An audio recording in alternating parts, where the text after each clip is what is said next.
On the morning of Thursday, December 17th, 1903, two brothers stood on a windswept beach outside Kitty Hawk, North Carolina, and prepared to make history. After winning a simple coin toss, one of the brothers climbed into a strange wooden canvas craft dubbed the Flyer. With a clatter and a whir, the twin propellers spun up to a blur, and a few moments later the craft began to trundle down the long wooden track laid down over the sand. Then, at around 10:35 a.m., the Flyer gently rose into the air and began skimming over the beach at 10 kilometers per hour. By the time it touched back down, it had covered just 36 meters in a little over 12 seconds. Nonetheless, the Flyer would go down in history as the first aircraft to make a manned, controlled, heavier-than-air flight, and its builders, Orville and Wilbur Wright, would forever be known as the fathers of modern aviation. But the Wright brothers were far from the only ones trying to crack the secret of flight, competing directly with intellectual heavyweights possessing far greater technical knowledge and material resources. So how did a pair of unknown bicycle mechanics from Ohio succeed in beating the world's greatest minds into the air? Let's find out as we dive into the fascinating tale of the road to Kitty Hawk. From the dawn of our species, humans have yearned to fly.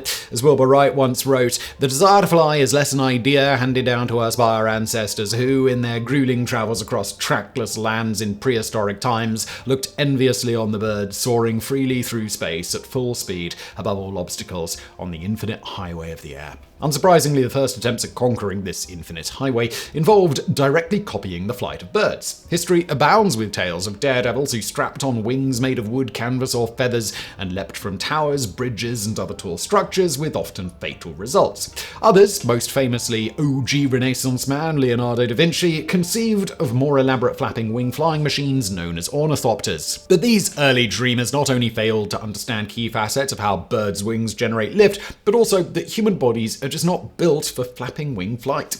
While birds have hollow bones and highly efficient respiration systems, humans are just too heavy, our muscles too weak to achieve the power-to-weight ratio needed to achieve flight. If we humans were to take to the skies, we would have to do so in our own unique way. The development of hot air and hydrogen balloons in the late 18th century and dirigibles in the late 19th gave humanity its first taste of flight. But these craft were severely limited, being highly vulnerable to the whims of wind and weather. And to learn more about people who took the first balloons and immediately turned them into weapons of war, because of course they did, please do check out our previous video, The Fascinating Tale of the World's First Air Force. The true conquest of the air would have to await the development of practical, heavier-than-air flying machines, aka aeroplanes. By the end of the 19th century, scientists and engineers had realized that for manned, heavier-than-air flight to become a practical reality, three major technical obstacles had to be overcome. First, the aerodynamics of lift generation had to be understood and the most efficient shapes for wings worked out. Second, a means of controlling an aircraft along all three axes of movement, yaw, pitch, and roll, had to be devised. And finally, an engine lightweight yet powerful enough to lift itself, an aircraft and its pilot into the air, had to be developed. But exactly how these goals were to be achieved and in what order varied greatly from inventor to inventor, with some advocating a measured, incremental approach and others a brute force methodology. Among the first modern aviation pioneers to achieve a degree of success was French engineer Clément Adet. Born near Toulouse in 1841, Adet was a renowned electrical engineer and sportsman and one of the major pioneers of telephone technology and the sport of cycling. Long fascinated by flight, in 1873, Adet built a large bird-shaped kite covered in goose feathers, which he tethered to the ground and lay atop in order to ride the wind. Convinced that powered, heavier-than-air flight was possible, in 1882, Adet began construction of an aircraft he dubbed Éole, the French term of the Greco-Roman god of the wind, Aeolus. Completed in 1890, Éole resembled a giant bat with highly curved wings, 14 meters long, and no elevators, rudder, or tail surfaces at all. Instead, a complicated mechanism allowed the wings to be swung and pivoted in any direction, imitating the control methods used by birds. Weighing only 330 kilograms, including the pilot, the craft was powered by a lightweight 20-horsepower steam engine of Adet's own design, fueled by alcohol. On October 9th, 1890, Adet transported the Éole to an estate in Aumervilliers for its maiden flight. As a handful of assistants looked on, the strange-looking craft, piloted by its inventor, sputtered its way across the open field, slowly gaining speed. Suddenly, it rose up and skimmed along the ground at an altitude of around 8 inches. By the time Éole touched down, it had traveled around 50 meters through the air. Despite this very modest achievement, Adet was ecstatic, triumphantly declaring that "I have resolved the problem of flight after much work, fatigue, and money," and claiming that only the length of the field had prevented a longer flight. Meanwhile, the French Ministry of War took great interest in Aday's experiments and in 1892 supplied him with 650,000 francs to develop a more sophisticated flying machine. Completed 5 years later, the aircraft, dubbed Avion 3, had 2 engines, each driving its own propeller, and a longer 16-meter wingspan, and a rudder for lateral control. On October 12, 1897, Aday organized a series of demonstrations for the army at a field near Versailles. At first, Aday merely conducted taxi trials, getting a feel for the machine, but 2 days later he finally attempted to get into the air. Unfortunately, during the takeoff run, a gust of wind caught the machine and blew it sharply sideways, nearly causing it to tip over. The army was unimpressed and immediately cut off Aday's funding. Though he would remain a passionate advocate for aviation, writing a book on the subject and even predicting the development of the aircraft carrier, Aday never built another aircraft. However, after Brazilian-born aviation pioneer Alberto Santos Dumont made what is considered Europe's first powered heavier-than-air flight on October 23, 1906, Aday began to inflate his accomplishments, claiming that Hill had flown twice as far as is officially recorded and that Avion 3 had flown for nearly 1,000 feet. As the Army's official report on Avion 3 had never been published, Aday was able to track down the surviving witnesses and convince them to keep quiet about what they'd seen. As a result, Aday is today considered one of France's great aviation pioneers alongside Santos Dumont, Louis Breguet, and others. Aircraft manufacturer Airbus even named one of its factories in Toulouse after him. And if you think that's pretty dishonest and petty, there is a lot more of that to come today. The next major figure to tackle the problem of heavier-than-air flight was none other than Sir Hiram Maxim, the inventor of the first practical machine gun and the man who changed the face of modern warfare forever. And for more on that fascinating story, check out our video Who Actually Invented the First Machine Gun on our sister channel, Origins. Born in Sangerville, Maine in 1940, Maxim had been fascinated by flight from an early age. When he was 16, his father came up with a remarkably advanced design for a helicopter, but did not pursue the project as there were no engines light and powerful enough to power it. In 1881, after successfully selling his revolutionary machine gun to the British Army, Maxim decided to settle in England and become a British citizen, renting a manor called Baldwin's Park in Kent. At the same time, he also decided to indulge his lifelong fascination and have a go at finally cracking powered flight. Like most aviation theorists at the time, Maxim was convinced that there was little to be gained from studying the flight of birds, writing in 1892 that it is neither necessary nor practical to imitate the bird too closely because screw propellers have been found to be very efficient. Without doubt, the motor is the chief thing to be considered. Scientists have long said, give us a motor and we will very soon give you a successful flying machine. Now first, Maxim pursued an incremental, laboratory-based research program, testing various airfoil sections to determine their lift-to-drag ratio and find the most efficient shape. To move these sections through the air, Maxim constructed a machine called a whirling arm, first developed in the early 18th century by British mathematician Benjamin Robbins. Befitting his nature as a go big or go home type inventor, Maxim's whirling arm was a massive construction measuring 20 meters in diameter. Interestingly, Maxim would later develop this contraption into a popular carnival ride called the Captive Flying Machine, one of which still operates to this day at Blackpool Pleasure Beach. Maxim's whirling arm would also form the basis for later human centrifuges used to test the reaction of bodies to high accelerations. Eventually, Maxim switched to using a more practical wind tunnel, in which air is driven past a stationary test article rather than the other way around. But this being Maxim, the tunnel was enormous, measuring 4 meters long and 1 meter to a side and capable of generating wind speeds of up to 80 kilometers per hour. In addition to developing some very efficient airfoil sections, Maxim was also among the first to discover that the total aerodynamic drag on a structure is often higher than the sum of the individual drag contributions of its components. He further noticed that some of this additional drag, now known as interference drag, was caused by the airflow streams of closely spaced components interacting with each other. But Maxim's patience could not stand this kind of slow, methodical research, and in 1893 he threw his enormous resources into building an absolute monster of a flying machine. Weighing 4 tons and measuring 60 meters long with a wingspan of 32 meters, the aircraft was powered by 2 180 horsepower steam engines driving 5 meter diameter propellers. Though the machine was fitted with large elevators fore and aft and upward tilted or dihedral wingtips for roll stability, it had no rudder, for it was never intended to to fly freely. Instead, the craft was designed to roll along a 550-meter-long metal test track, which featured another set of wooden guardrails along either side. If the craft succeeded in becoming airborne, outriggers on the fuselage would contact these rails and stop the vehicle from rising any higher. At this point in his research, Maxim was only interested in developing engines powerful enough and wings efficient enough to lift his craft into the air. Achieving directional control, that was a problem for another time.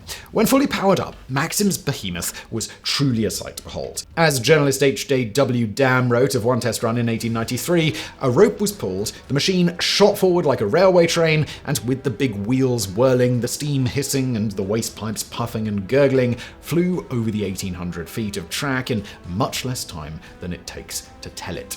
Unfortunately for Maxim, these trials came to an abrupt end on July 31st, 1894, when, having travelled 600 feet and reached a speed of 67 kilometers per hour, the flying machine rose up sharply against the guardrails and caused them to snap. For a few moments, the machine flew freely through the air until suddenly a piece of guardrail smashed into one of the propellers, forcing Maxim to cut the power to the engines. While his giant contraption made a safe landing, Maxim abandoned his research soon after. Like many of his contemporaries, Maxim realized that steam power was a dead end, for the technology simply could not achieve the power-to-weight ratios needed to achieve flight. The answer, he believed, lay in the internal combustion engine developed by inventors Jean Lenoir and Nicolaus Otto in the 1860s. Even by the 1890s, however, such engines were still too heavy and inefficient for the task, but Maxim was confident the technology would advance rapidly, writing in 1893 that even under the most unfavorable circumstances, aerial navigation will be an accomplished fact inside of 10 years. Maxim would live long enough to see just how accurate his prediction was. But while a day, Maxim and many other aviation pioneers tried to brute force their way into the air, directional guidance be damned, others took the opposite approach, believing the key to practical heavier-than-air flight lay in developing a stable, controllable glider which could later be fitted with an engine. And among the greatest advocates of this approach was German experimenter Otto Lilienthal, known worldwide as the Flying Man. Born in 1848 in Anklam in the Kingdom of Prussia, Lilienthal and his brother Gustav began their aeronautical experiments at a young age, building a set of strap-on wings from birch veneer. Though the contraption failed to get off the ground, the brothers never lost their fascination with flight. Indeed, during the Franco-Prussian War of 1870-71, soldiers in Otto's army unit reported that he spoke of little else. After the war, he formed his own engineering company, producing steam engines, boilers, and other machinery, while in the late 1880s he embarked on the research that would make him world famous, uncovering the secrets of stable, controlled flight. Lilienthal began by studying birds and constructing airfoil studies using a whirling arm machine. The result was the 1889 book Bird Flight as the basis of aviation, which, to the benefit of many other experimenters, contained extensive detailed tables listing the lift-to-drag ratio of various airfoil profiles. But Lilienthal was not satisfied with laboratory experiments, believing that, quote, one can gain a proper insight into the practice of flying only by actual flying experiments. The inner in which we have to eat the irregularities of the wind when soaring in the air can only be learned by being in the air itself. To this end, in 1891, Lilienthal thus began constructing a series of wood, bamboo, canvas, and tensioned wire. Lilienthal stood in a circular cockpit, gripping a support bar, and flew the gliders by acrobatically swinging his body around to the craft's center of gravity. These experiments started small, with Lilienthal later writing, "The first experiments were made from a grass plot in my own garden, upon which, at the height of 1 meter from the ground, I had erected a springboard, from which the leap with my sailing apparatus gave me an oblique descent through the air. After several hundred of these leaps, I gradually increased the height of my board to 2.5 meters, and from that elevation, I could safely and without danger cross the entire grass plot." By 1893, Lilienthal had so refined his glider designs that he began producing a standardized patented version called the Lilienthal Normal Segelapparat, or Standard Flying Apparatus, for commercial sale. 9 examples were sold, making it the first aircraft in history to be serially produced. In 1894, Lilienthal built an artificial hill near his house, topped by a wooden hangar to store his gliders. Jumping from this hill, which provided its own updraft, he was able to achieve flights of up to 45 meters. Later that year, he moved his experiments to the Rheinau Hills northwest of Berlin, where his flights increased to an unheard of 250 meters. As his flying prowess increased, Lilienthal became convinced that his hands-on approach held the key to developing practical heavier-than-air flight, writing, "No one can realize how substantial the air is until he feels its supporting power beneath him. It inspires confidence at once." Lilienthal's flights, always performed on Sundays, became known around the world, with scientists, politicians, and luminaries of all kinds traveling to the Rheingau Hills to witness them. In 1896, reporter R.W. Wood of the Boston Evening Transcript described one of these flights. Lilienthal faced the wind and stood like an athlete waiting for the starting pistol. Presently, the breeze freshens. He took 3 rapid steps forward and was instantly lifted from the ground, sailing off nearly horizontally from the summit. He went over my head at a terrific pace at an elevation of about 50 feet. The wind playing wild tunes on the tense cordage of the machine and was past me before I had time to train the camera on him. Then the apparatus tipped sideways as if a sudden gust had got under the left wing. For a moment, I could see the top of the airplane, and then with a powerful throw of his legs, he brought the machine once more on an even keel and sailed away below me across the fields at the bottom, kicking at the tops of haystacks as he passed over them. When within a foot of the ground, he threw his legs forward, and notwithstanding its great velocity, the machine stopped instantly, its front turning up, allowing the wind to strike under the wings, and he dropped lightly to the earth. In response to such mishaps, Lilienthal developed what he called the Prellbugel, or rebound bow, a spring of bent wood to absorb and cushion the force of impact. But while most observers were enthralled by Lilienthal's flights, others were not so impressed. Samuel Langley, secretary of the Smithsonian Institute and a figure who will become very important later in this story, said of Lilienthal's gliders that, quote, "the aspect of the whole was heavy and clumsy." While Hiram Maxim dismissed Lilienthal as a mere parachutist, Lilienthal in turn stated that all Maxim had accomplished was to show other men how not to fly. Mic drop. Indeed, while Lilienthal's work was very advanced in many respects, in others it was curiously archaic. In contrast to nearly all of his contemporaries, Lilienthal believed that the future of manned flight lay in flapping wing ornithopters, and even constructed a pair of prototypes powered by a lightweight carbon dioxide engine. Unsurprisingly, neither could be made to fly, and for all their record-breaking endurance and maneuverability, Lilienthal's famous gliders were dangerously unstable and difficult to control. This instability would prove Lilienthal's undoing when, August 9th, 1896, a sudden gust of wind caught his glider and dashed it to the ground. With no Prellbugel installed to cushion the fall, Lilienthal was mortally injured and died 2 days later of a broken spine. Despite his many contributions to the advancement and promotion of aviation, it was clear that Lilienthal's approach to flight research was as much of a dead end as Adair's and Maxim's. If humans were to conquer the skies, a new, more integrated approach would be needed, and the man who would form the intellectual hub of this new phase of aviation research was a now largely forgotten figure named Octave Chanute. Born in Paris in 1832, Chanute moved to the United States at the age of 6. After working for many years as a railroad construction worker, Chanute taught himself the principles of physics and design and established himself as a talented civil engineer, masterminding such projects as the Union Stockyards in Chicago and the bridge across the Missouri River in Kansas City. By the time he became involved in the race for heavier-than-air flight, he was nearly 60 years old and running his own engineering firm in Chicago. Unlike many of the figures in this story, Chanute claimed no particular childhood fascination with flight, his interest being piqued later in life after reading articles on the flight of birds and the aerodynamics of structures like roofs and bridges. Steadily, Chanute began gathering all the information he could find on the subject, amassing an extensive personal archive on the latest developments in aeronautics. This prompted Chanute's friend, Matthias Forney, editor of the Railroad and Engineering Journal, to commission a series of articles on the development of flying machines. Chanute enthusiastically dove into the project, attending lectures at aeronautics conferences and corresponding with dozens of experts in the field. The first of his articles appeared in October 1891 and was followed by 26 more, which Chanute later compiled into a book titled Progress in Flying Machines. The most comprehensive survey to date of the state of the art of aviation, the book became a must-have for any aeronautical experimenter and made Chanute a sought-after expert in the field. Scientists, engineers, and backyard tinkerers from around the world wrote to Chanute for advice and guidance, which he gladly provided, along with the occasional sum of cash to help particularly promising projects get off the ground. Though mainly a theoretician, Chanute did make one brief but important foray into the world of hands-on experimentation. Through his various correspondences, Chanute gathered a team of 3 young aviation enthusiasts eager to work with him: Augustus Herring, William Avery, and William Butasov. In June 1896, the team arrived on the south shore of Lake Michigan to test out a number of experimental gliders they'd built. Herring's glider was a traditional Lilienthal type, which unsurprisingly proved difficult to control and failed to fly very far.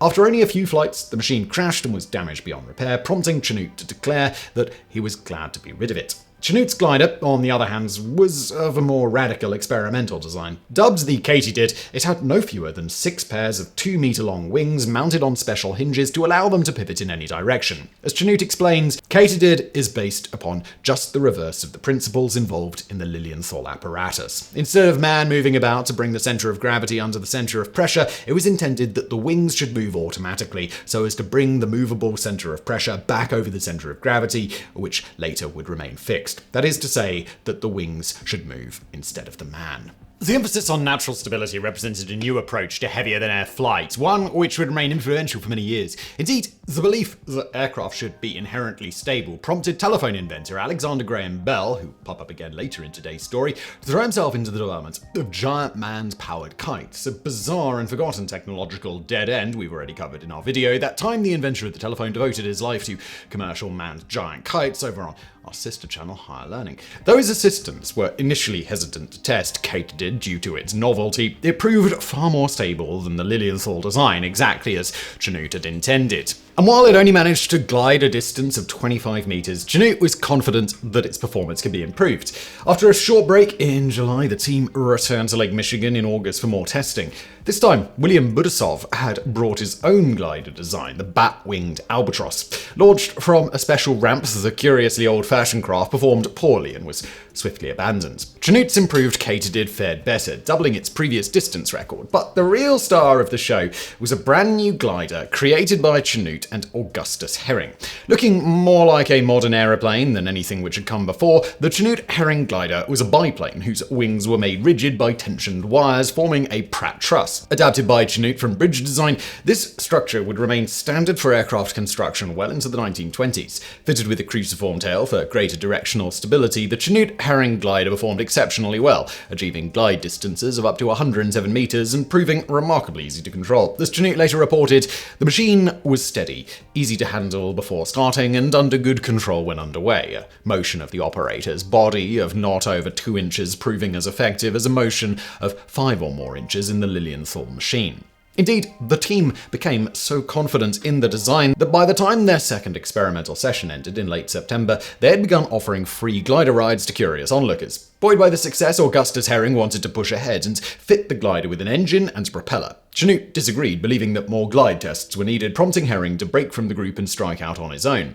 2 years later, on October 11, 1898, he arrived on the beach near St. Joseph, Michigan, with a new version of the glider, powered by a lightweight compressed air engine. After climbing to the top of a tall dune, he turned on the engine and cast off, a correspondent from the Chicago Record describing what happened next. It was really flying. Already the machine had covered a distance of 50 or 60 feet when the speed perceptibly slackened, and a little farther on, the apparatus came gently to rest on the sand. A week and a half later, Herring made another series of flights covering a maximum distance of 22 meters in 10 seconds. Like so many others, Herring would claim to the end of his days to have made the world's first powered heavier-than-air flight. However, there is little evidence for this, for all of Herring's flights were made down a slope and were of such short duration that it's impossible to tell whether his craft ever achieved sustained flight under its own power.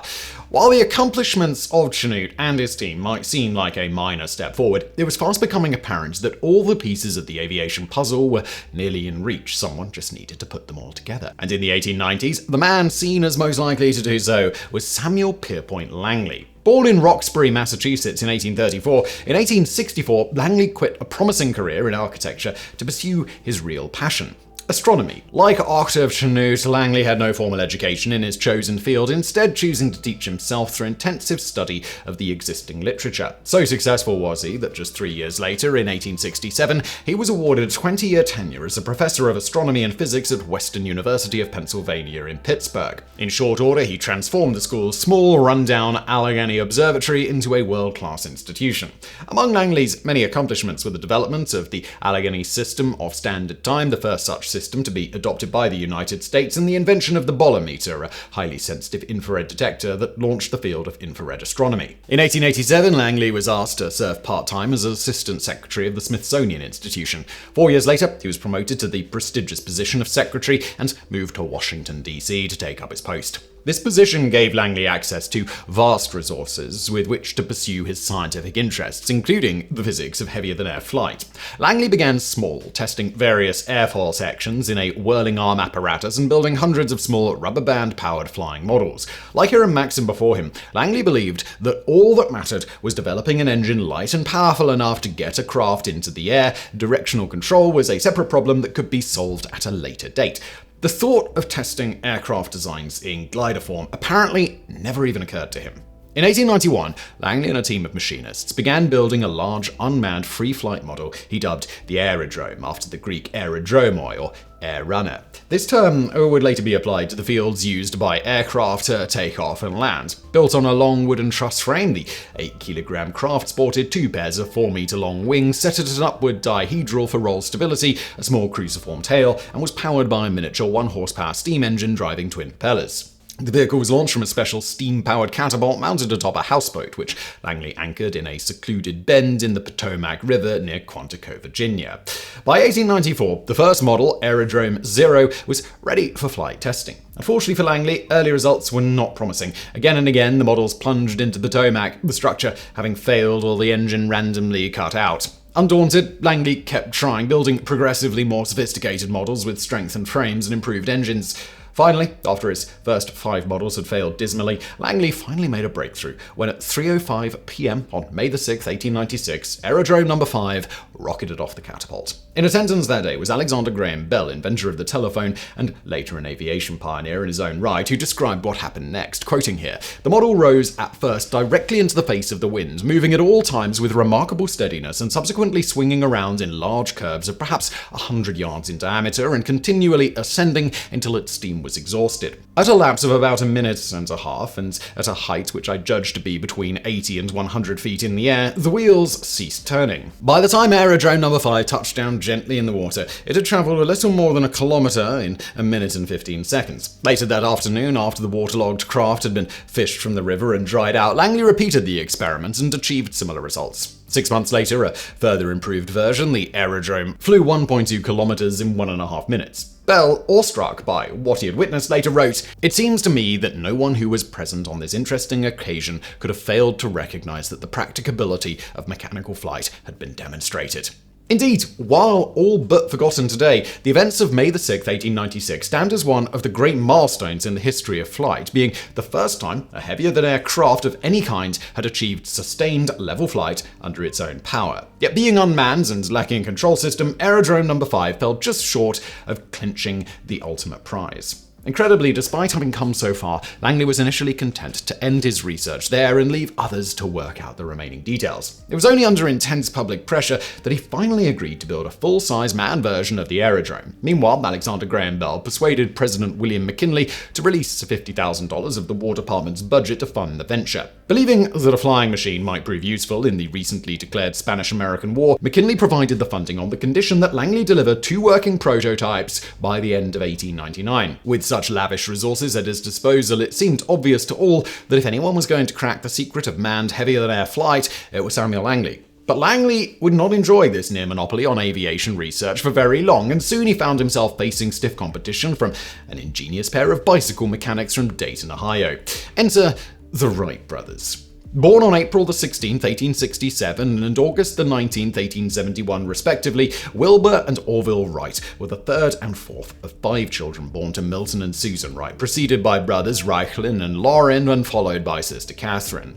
A bishop in the United Brethren Church, Milton Wright encouraged inquisitiveness, inventiveness, and industriousness in his household. A brilliant woman in her own right, Susan Wright could build or fix just about anything, while the Wright children invented all sorts of contraptions like paper folders, printing presses, and even improvements to hay baling machines. Indeed, it was Milton Wright who first sparked Orville and Wilbur's nascent fascination with aviation when one evening in 1878 he returned home bearing a gift hidden in his hands. Before we could see what it was, he tossed it into the air. Instead of falling to the floor as we expected, it flew across the room until it struck the ceiling, where it fluttered a while and finally sank to the floor. It was a model helicopter, built of paper and bamboo and powered by an elastic band. Enraptured by the device, Wilbur and Orville spent the next few days studying how it worked and building and test flying their own copies. This kind of collaborative experimentation came naturally to the brothers and would prove key to their later endeavors. As Wilbur later recalled, "From the time we were little children, my brother Orville and myself lived together, played together, worked together, and in fact thought together." But aviation was just one of many passing fancies, and the brothers soon moved on to other things. Having little use for formal education, neither brother attended college, with Orville not even bothering to finish high school. Instead, he started his own print shop, doing job printing for local businesses and later apprenticing at a Dayton print shop. Wilbur, on the other hand, took courses in various subjects, including Greek and trigonometry, until a freak accident set him on a different path. A promising athlete, at age 18, Wilbur was struck across the face with a hockey stick, smashing several teeth and requiring him to undergo numerous reconstructive surgeries. In the wake of this incident, Wilbur's health seriously declined, causing him to withdraw from society and spend most of his time in his study reading up on every subject imaginable. Meanwhile, in 1889, Orville expanded his print shop and launched the weekly newspaper called West Side News. When this proved moderately successful, Orville expanded it into a 4-page daily called the Evening Item. Unfortunately, the item could not compete with the big Dayton dailies, and the publication soon folded. Undeterred, Orville tried to go back and complete his high school education, but soon grew bored and returned to his job printing business. Then in 1892, Orville stumbled upon a new technology that would change his and his brother's lives forever. That year, Orville purchased one of the newfangled safety bicycles, which had recently appeared on the market. With 2 wheels of equal size, safety bicycles were far more stable and manageable than the old penny farthing high-wheelers and had kicked off a worldwide cycling craze. And for more on the surprising historical impact of the bicycle, please check out our previous videos, how bicycles caused the downfall of the British Empire, and how a French political scandal created one of the world's greatest races. Seeing a golden business opportunity, Orville set up a bicycle sales and repair shop and even convinced Wilbur to leave his study to help him run it. Business was soon so brisk that Orville soon shut down his printing shop, and by 1896 the brothers were even manufacturing their own proprietary line of bicycles. It was also in that year that the Wright brothers learned of the death of Otto Lilienthal, a famous German flying man. More than any other event, it was this news which sparked the Wrights' obsession with aviation. In typical fashion, they read every book and paper on aviation that they could get their hands on, soon coming to a stunning conclusion.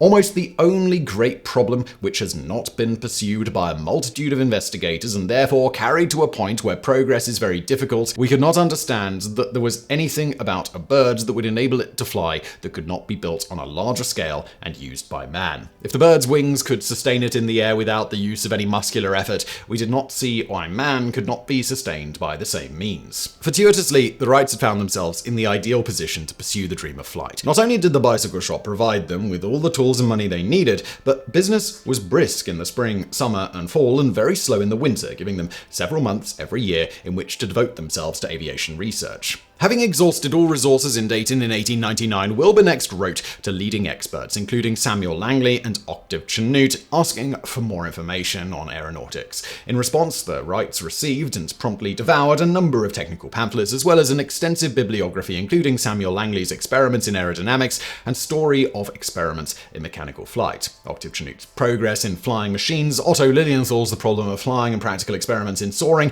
and French theorist Louis Couillard's Empire of the Air. Having caught up on the state of the art, the Wrights came to the conclusion that the approach taken by previous experimenters was not flat out wrong. It was not enough to just brute force a machine into the air or make it inherently stable.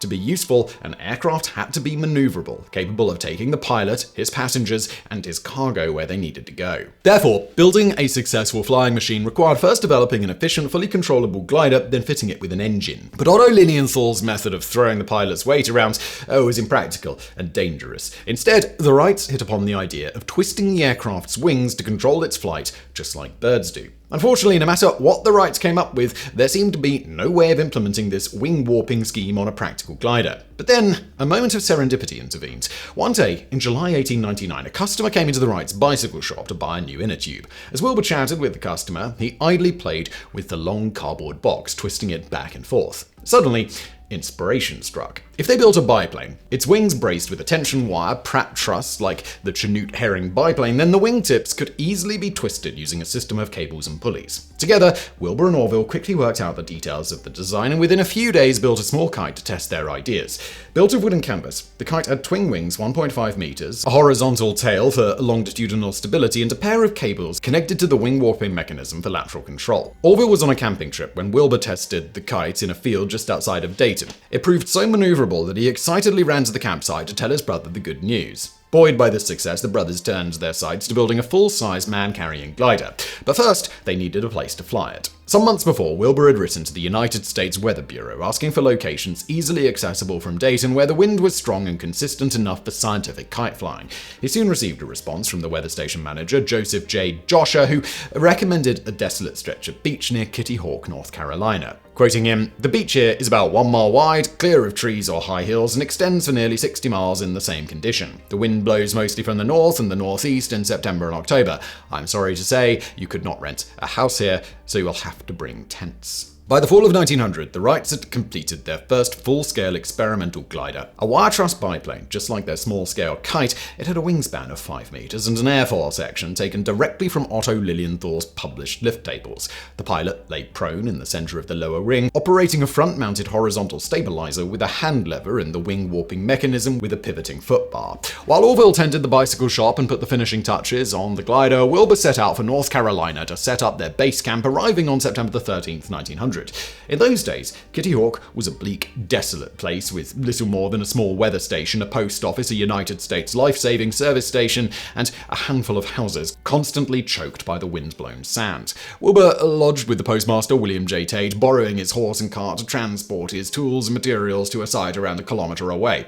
There he erected a large canvas lean-to in which he assembled the glider. Orville arrived on September the 28th with provisions and the canvas tent in which the brothers would spend the rest of the season. At first, the winds were so strong that the Wrights chose to test their glider as a moored kite. They performed all manner of experiments, flying the glider both unloaded and ballasted with 34 kilograms of chains and moving the horizontal tail from the front to the back just to see how these changes affected the craft's performance. Overall, the glider proved just as maneuverable as the earlier kite, though on October the 10th, a stray gust of wind slammed the craft into the stand, smashing it to pieces. At first, the Wrights considered packing up and returning to Dayton, but the following day, they doggedly began piecing the glider back together. After 3 days, the work was done, and along with the postmaster, Bill Tate, and his brother Dan, the Wrights carried the glider 2.5 kilometers away to a stretch of tall sand dunes known as Kill Devil Hills. Once the pilot had crawled into position, the Tates lifted the glider by its wingtips and launched it off the edge of the dune. The brothers found the craft remarkably responsive, the sensitive controls allowing them to follow every dip and rise in the landscape with ease. Over the following 2 weeks, they performed dozens of successful flights, covering distances of up to 120 meters. Finally, on October the 23rd, they broke camp and returned to Dayton. Though the 1900 glider trials had been a great success, the machine had not performed nearly as well as Lilienthal's lift tables had predicted, leading the Wrights to suspect that the great German pioneer's data might be in error. Upon arriving back in Dayton, the Wrights threw themselves into the design of an even bigger, more sophisticated glider, nearly doubling its wing area and increasing the wing's camber or curvature in an attempt to increase lift. The Wrights intended to return to Kitty Hawk in September 1901, but in their excitement moved the testing period up to July. In the meantime, they hired a mechanic named Charles Taylor to run the bicycle shop full-time in their absence. The Wrights arrived back at Kitty Hawk on July the 10th, 1901, whereupon they began construction of a sturdier wooden hangar in which to assemble their glider. The heat and humidity were stifling, as were the swarms of mosquitoes, as Orville wrote to his sister Catherine. "They chewed us clear through our underwear and socks. Lumps began swelling all over my body like hen's eggs. Misery, misery." Yet despite these hardships, by July the 27th, the glider was ready and the Wrights headed to Kill Devil Hills to try it out. After a number of false starts due to center of gravity issues, they finally got the machine to fly smoothly. Despite being the largest and heaviest glider ever flown up to that point, it proved just as responsive as the previous model and was soon making regular 100-meter flights. But just as before, the glider produced far less lift than Lilienthal's tables predicted. It was also dangerously unstable, tending to suddenly pitch up or down without warning. On more than one occasion, the brothers were only saved from a bone-crunching crash by their lightning-quick reflexes. The brothers also noted another strange phenomenon. When banking, the glider sometimes snapped into a violent, uncontrolled yaw, what pilots today call a spin. During one flight, this effect caused the glider to slam into the dune, throwing Orville headfirst into the elevator. Luckily, he wasn't significantly hurt, and the brothers decided to keep the elevator mounted forward at what is today known as a canard configuration as a precaution against future crashes. On August the 4th, the Wrights were joined by a special guest, none other than Octave Chanute, who provided the brothers with two of his protégés, Edward Huffaker and George Spratt, as assistants. He also brought news that Samuel Langley had almost spent his War Department grants, but his full-scale aerodrome was still nowhere near complete. So despite their relative lack of resources, the Wrights were still very much in the race. Soon after Chanute's arrival, the Wrights resumed their test flights, having reduced the curvature of the airfoils in an attempt to improve the stability of their glider. The modification seemed to work, with the glider achieving multiple flights of up to 120 meters before the Wrights broke camp on October the 23rd. By now it was clear to the Wrights that Lilienthal's lift tables, regarded as gospel by so many experimenters, were woefully inaccurate. They thus embarked on a methodical research project to gather accurate data for themselves. They began by building a simple lift balance from a bicycle wheel mounted horizontally on the handlebars of one of their own St. Clair brand bicycles. To this, they mounted a small model of an airfoil section and a flat plate of equivalent surface area. By riding the bicycle around to generate airflow and adjusting the angle of the flat plate until the torque produced by both surfaces matched, the Wrights were able to measure the lift-to-drag ratio of any given airfoil section. It took just a handful of tests to confirm their suspicions. Lilienthal's tables were worthless. But the bicycle lift balance was nowhere near precise enough to generate the tables the Wrights needed, so they instead built a small wooden wind tunnel driven by the same 1-horsepower motor that ran their shop machinery. Inside, they mounted a delicate lift balance built of hacksaw blades and bicycle spokes, which, like the bicycle wheel balance, allowed the airfoil sections to be compared to an equivalent flat plate. Using this equipment, the Wrights tested 48 different airfoil sections, eventually compiling an extensive set of highly accurate lift tables. As Orville later boasted, "I believe we possessed more data on cambered surfaces 100 times over than all our predecessors put together." Based on this data, the Wrights set about designing a third glider. Their research had revealed that a longer, narrower wing with a shallower camber was ideal, so the 1902 glider increased the wingspan from 7 to 10 meters, decreased the chord or width from 2 to 1.5 meters, and the camber from 1 in 9 to 1 in 24. The craft also featured a new system for controlling the wing warping mechanism, a wooden cradle which the pilots operated by shifting their hips. Finally, the Wrights fitted the glider with a fixed twin vertical tail in hopes of correcting the side slip problem. The Wrights arrived in Kitty Hawk for the 1902 season on August the 28th, whereupon they set about repairing and expanding their wooden hangar. They began reassembling the glider on September the 8th, and by the 19th were ready for flight tests. At first, the Wrights' upgrades appeared to have worked. The recalculated camber produced exactly as much lift as predicted, while the vertical tail seemed to have eliminated the side slip problem. But then, on September the 23rd, Orville was piloting the glider when, quote, "I was sailing along smoothly when I noticed that one wing was getting a little too high and that the machine was slowly sliding off in the opposite direction." Despite Orville's attempts to compensate, the glider suddenly pitched up, stalled, and crashed to the ground. Thankfully, Orville was unhurt, but it was clear that the vertical tail had not solved the problem. Indeed, 10 out of the 75 glides performed up to that point had ended in uncontrolled side slips. After carefully examining the problem, the Wrights concluded that the fixed tail was actually making the instability worse and came up with the idea of making the vertical rudders movable to allow the pilot to compensate for the unwanted yawing motion. While they initially worried about the pilot having to manipulate yet another set of controls, in the end, they decided to link the rudder and wing warping cables together so that they were both operated by the hip cradle.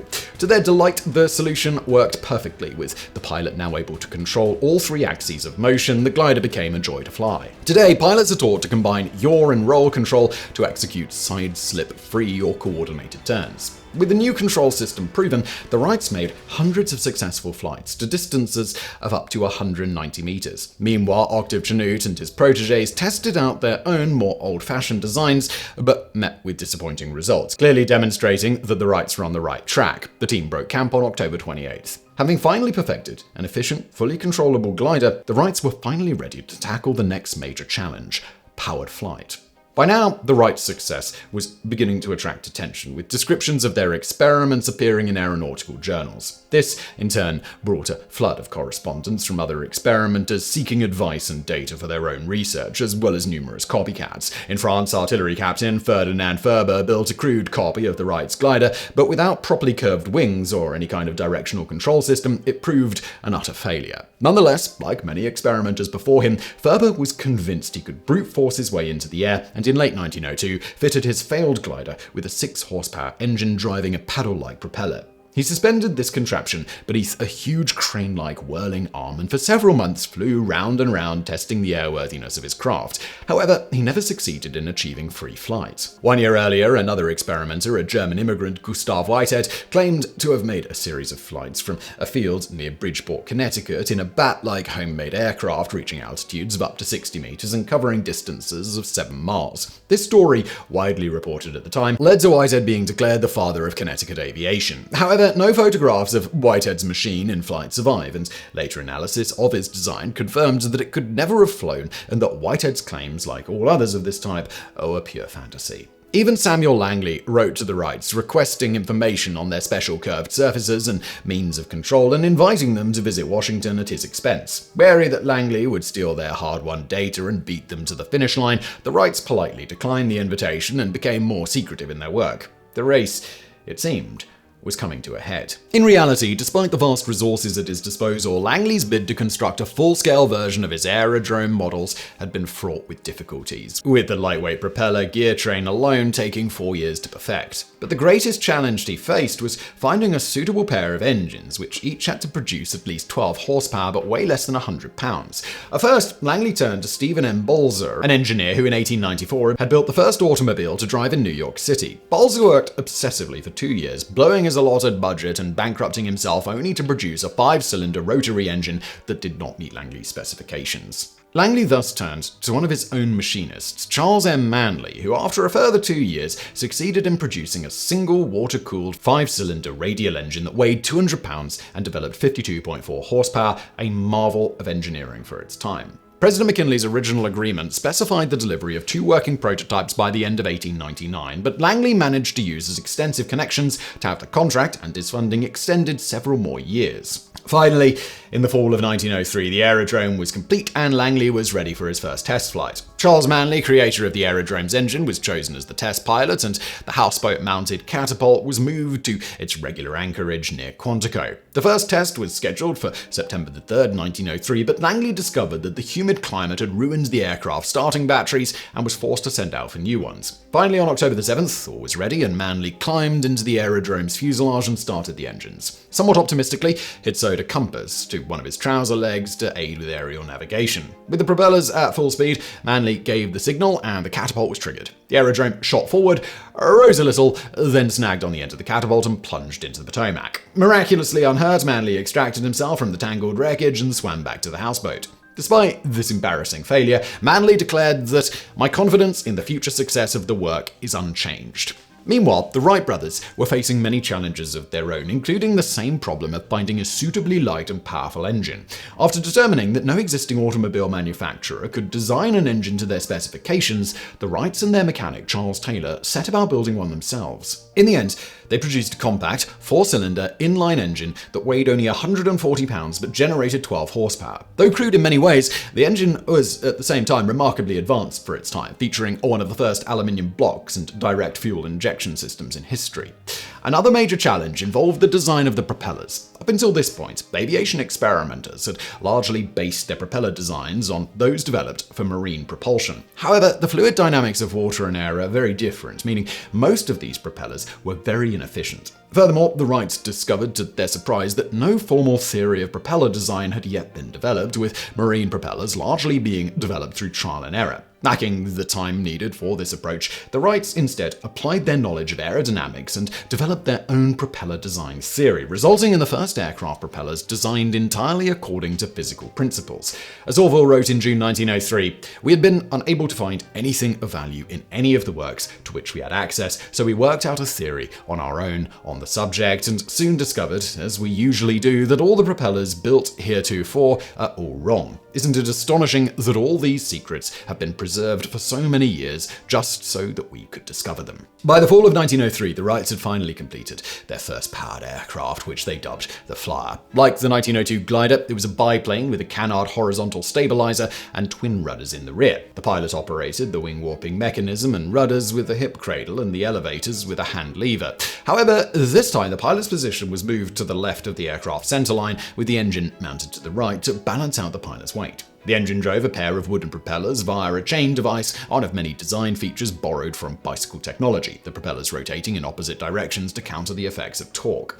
Weighing 275 kilograms empty, the Flyer was too heavy to launch by hand, and in any case, to unambiguously demonstrate powered, sustained flight, the aircraft had to take off from level ground under its own power. But as wheels would not work on the loose sand of Kitty Hawk Beach, the Wrights devised a simple detachable wheeled dolly that rolled along a 10-meter track laid in the sand. The Wrights arrived at Kitty Hawk on September 25, 1903, to find their campsite in absolute shambles. While some repairs had always been needed in previous years, 1903 was a season that was particularly bad, with a winter of violent storms having completely destroyed the Wrights' wooden hangar and workshop. Miraculously, however, the 1902 glider had survived almost completely intact. Despite stormy weather, the Wrights set about rebuilding the hangar and the 1902 glider, which they practiced flying while waiting for the Flyer to arrive. The components, packed in crates, arrived on October the 8th, along with news of Samuel Langley's unfortunate failure.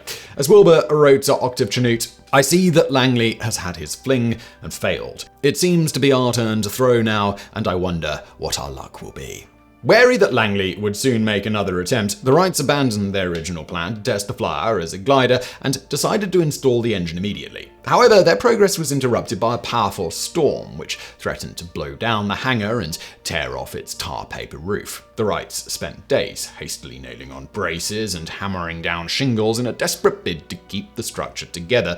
And it was not until early November that they finally got the airframe assembled and the engine installed. But the weather was just one among many problems. During static tests on November the 5th, the engine constantly malfunctioned. The drive chains came loose, and worst of all, the propeller shafts jerked loose and were bent beyond repair. There was nothing do but send the shafts back to Dayton to be repaired, a process that would delay flight tests by at least 10 days. The dismal situation was alleviated somewhat by the arrival of Octave Chanute, but the worsening weather made the wait for the repaired shafts a miserable one and made the Wrights wonder whether they would have to abandon their attempts for the season. At last, on November the 20th, the shafts arrived, Charles Taylor having secured the drive sprockets via the judicious application of Arnstein's hard cement, a powerful adhesive widely used around the Wrights bicycle shop. With shafts installed and the rest of the mechanical issues sorted, the first flight test was scheduled for November the 25th. However, the weather intervened once more, with a stiff 40-km/h wind, freezing rain, and finally snow, giving the Wrights no choice but to wait out the storm.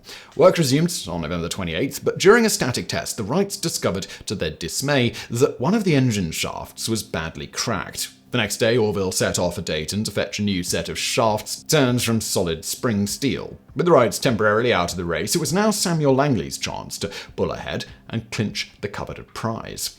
The weather in Washington, D.C. was also less than ideal for flying, with the Potomac having nearly frozen over. However, the sky in early December was bright and clear. Langley would likely never get a better chance until the following spring. So, on December the 8th, 1903, he moved the houseboat to the confluence of the Potomac and the Anacostia rivers and faced it into a steady 12.5 km/h wind. As a group of reporters and observers from the War Department looked on, Charles Manley once again climbed up into the aerodrome's skeletal fuselage and started up the engines. Then at 4:45 p.m., he gave the signal, and the catapult fired. Once again, the aircraft shot off the end of the track and rose into the air. This time, it did not snag on the catapults, it instead rolled over onto its side before the tail suddenly crumpled, sending the machine plunging once more into the Potomac. The shattered fuselage snagged on Manley's life preserver and began to drag him down into the icy depths. It was only with determined effort that he managed to tear himself free and swim to the surface, whereupon he immediately struck his head on a chunk of floating ice. He was soon pulled back aboard the houseboat, dazed but alive. The second failure of the aerodrome was a major embarrassment for the Smithsonian Institution and put an end to Langley's aerial experiments. Of the pathetic spectacle, the New York Times wrote, "The ridiculous fiasco White attended the attempt at aerial navigation was not unexpected. The flying machine, which will really fly, might be evolved by the combined and continuous efforts of mathematicians and mechanicians in from 1 to 10 million years." This would turn out to be one of the most infamously short-sighted statements in the history of technological development. Back at Kitty Hawk, the Wrights had installed their new spring steel propeller shafts and were finally ready to make a powered test flight. Interestingly, the world's first manned-powered heavier-than-air flight could have taken place 5 days early on Sunday, December the 13th. However, being the pious sons of a bishop, the Wrights had promised to keep the Sabbath holy and chose not to fly despite ideal weather. The weather the following day remained clear, but as the wind was not strong enough to attempt a takeoff from level ground, the Wrights decided to launch from the Kill Devil Hills as they had done with their earlier gliders. They moved the flyer to the base of the dunes by rolling it along the launch rail, then relaying the track, whereupon they were joined by 5 men from the nearby life-saving station who